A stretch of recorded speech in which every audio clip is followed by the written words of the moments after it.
দীর্ঘদিনের রিলেশন, মধুময় একটা রিলেশন, রোমান্টিক জুটি, কিন্তু কয়েকটা কারণে পুরো রিলেশনটা একদম শেষ হয়ে যায়।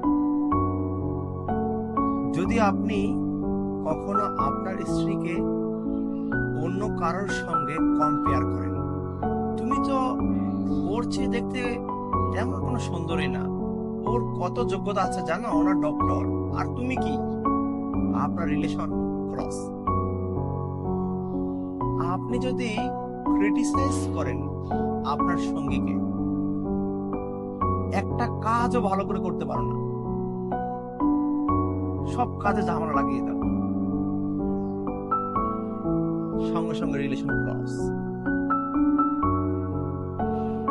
আপনি যদি কম্পিটিশন করেন, আমরা অনেক সময় আমাদের সঙ্গীকে বলি, তুমি দেখেছ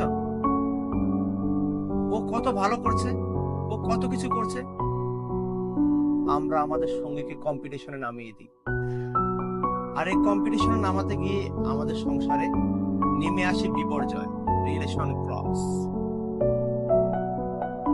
আমরা অনেক সময় সঙ্গীকে ক্লেম দিই, তুমি আমার জীবনে কি এমন করেছো যে কারণে তোমাকে আমি ডিজার্ভ করি। আমার সঙ্গে কিছু করেনি, তারপর ক্লেম দিয়ে দিচ্ছি, তুমি এটা করেছো, তুমি না করলে কি এরকম হতো, আমাদের সংসারটাকে ভালোই ছিল, তুমি আসার কারণে আমাদের সংসারটা পুরো তছনছ হয়ে গেল। এগুলো যদি আমরা করি, complain, compare, competition and claim, তাহলে আপনার মধুময় রিলেশন সঙ্গে সঙ্গে ক্রস। এগুলো অ্যাভয়েড করুন। Be positive, stay with me.